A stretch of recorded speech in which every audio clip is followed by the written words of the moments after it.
Two legendary youth ministry games, one epic showdown. Will Gaga Ball and the chaos that comes from that take the cake, or the high-flying strategy of 9 Square? Will that be what you choose? In this video, we're going to help you decide the best youth ministry game. Welcome, my friends, to the Hybrid Ministry Show. Well, hey everyone, welcome to the Hybrid Ministry Show. Today we're going to be exploring Gaga Ball versus 9 Square. And let's just imagine that you only have a limited number of budget and you're making a decision between either Gaga Ball or 9 Square. What do you choose and why? And I got links listed down below for both of them so that you can make your purchase based on and after this video. So let's hop in. Gaga Ball. What are the pros and the cons of Gaga Ball? I would say Gaga Ball is super fun. It's fast-paced. It's upbeat. It's a good time for everyone who's involved. And one of the other pros in that is that it's almost an unlimited capacity. I've seen it before in different youth ministry settings I've run, or like even camps, where there's been what seems to be almost 50 kids all kind of flooded into the Gaga Ball center there. Like, you can get so many kids. Now, that game does kind of take forever, but you can facilitate a game with a high number of students. And so those are just a couple of the pros of Gaga Ball.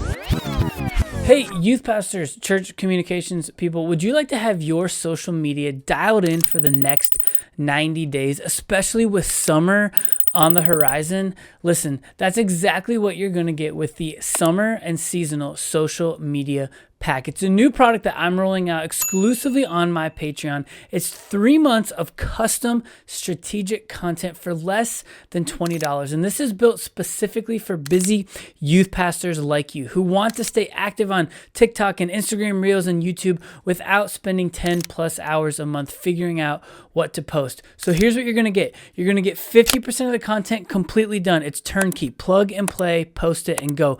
The other 50% is custom content for you to still shoot. However, I'm going to provide scripts and templates and frameworks so that your face, your students, and your volunteers are who are seen on your social media feeds. This is not just pretty graphics. This is a full-blown social media strategy for the next 3 months, designed by someone who knows both youth ministry and digital ministry. So if you're tired of scrambling for the cost of less than a pizza and frankly more nourishing than a pizza, grab the seasonal social media pack today. Oh, and I almost forgot, Patreon members get it for free.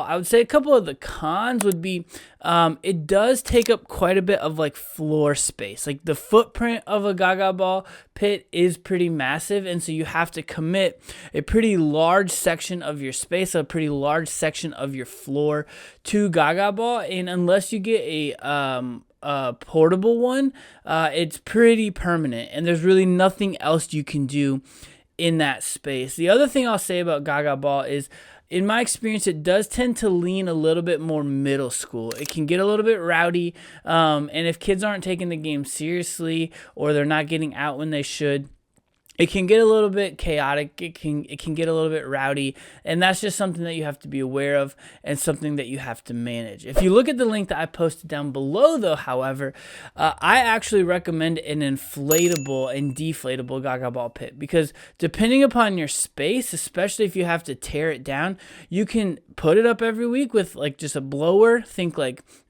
moon bounce type style blower, blows up and then it comes right back down. And what that also does is it gives you the flexibility to have it up when you want it, when you need it, but then you can also take it down when you don't want it or you don't need it there anymore. Let's talk about 9 Square. What are the pros? The pros, same thing as Gaga Ball. It's a super fun game. Like, it really is. But the thing that I think makes 9 Square slightly different than Gaga Ball is there is a little bit more, not a ton, but a little bit more strategy involved. I think it requires a little bit more strategy, a little bit more thought than Gaga Ball, which can be a little, like, once you get down to the end on Gaga Ball, there's some strategy, but at first it's just kind of like just get people out. But yeah, 9 Square I think does have a little bit more strategy. Not to mention, it's not as space consuming on your footprint as Gaga Ball. Now, it still is, like, don't get me wrong, like, they both take up a fair bit of space, but they're both great, like, free time, get the games out ahead of time before youth ministry starts style of games. The cons to Gaga Ball, the cons to 9 Square are that you can only play with 9 people at a time. Now, in our context right now, like 9 Square is more popular than Gaga Ball. And so that line into the 9 Square like arena, like it's always moving. And that doesn't seem to be much of a problem. And people will wait like several, like, 5, 6, 7, 8, 9, 10 people deep to get back into the game. But that is a con, is that in Gaga Ball, like, up to like 50 people, depending on the size of your pit, can start in a game. 9 Square, it's only 9 at a time. The con, though, on the flip side, is that if you don't have 9 to fill it on a regular basis, then it's also not quite the same. You're playing like 4, you're playing like 6. Like, it's not quite the same. Like, having the full 9, in my opinion, is really like the best way to play 9 Square. And so if your youth ministry would maybe struggle to fill 9 on a regular basis, or like there's just not 9 kids on a constant basis on any given Wednesday night or Sunday night that are actually going to hop in and play, maybe it's not worth it for you. Maybe Gaga Ball is more the way to go with something like that. Again, link down below for my 9 Square recommendation, and this is called Castle Squares. And the reason I like Castle Squares is, just like the Gaga Ball pit, it is portable and takedownable as well. In our space, we have a Castle Squares, and we have like a full 9 Square like arena. And the full 9 Square arena, it's great, but we don't ever take it down. It's too much of a pain to do that.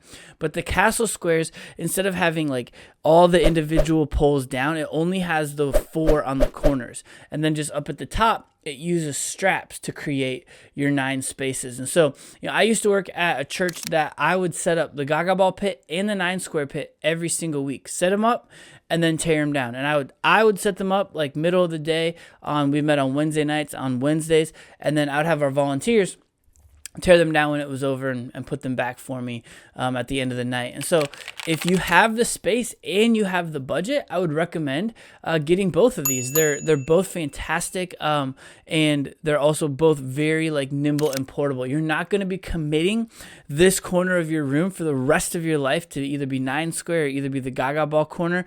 You can take it down, you can move it, you can share space with the rest of the congregation. And then if it just comes down to like you only have budget for one or the other, every context is a little bit different. The current context that I'm in right now, they would vote 9 Square, but the context I came from back in Chicago, they would vote Gaga Ball. So you kind of got to know your students. You kind of got to know your audience. I would say if you have maybe a more high school audience or a more strategy-based audience, 9 Square. If you have a little bit more rowdier audience, a little bit more chaotic of an audience, maybe lean Gaga Ball. And just make the decision kind of based on your context and based on your students. But like I said, links to both of these down below if you're on the fence, if you're thinking about it. These are both 2 products that I have used, that I recommend, and that really are good for both setting up and being able to tear down and leaving your space flexible for other things throughout the week. Hey man, I hope that this episode was helpful. Give us a like, give us a subscribe, share it with a friend, and until next time, and as always, my friends, don't forget to choose to stay hybrid.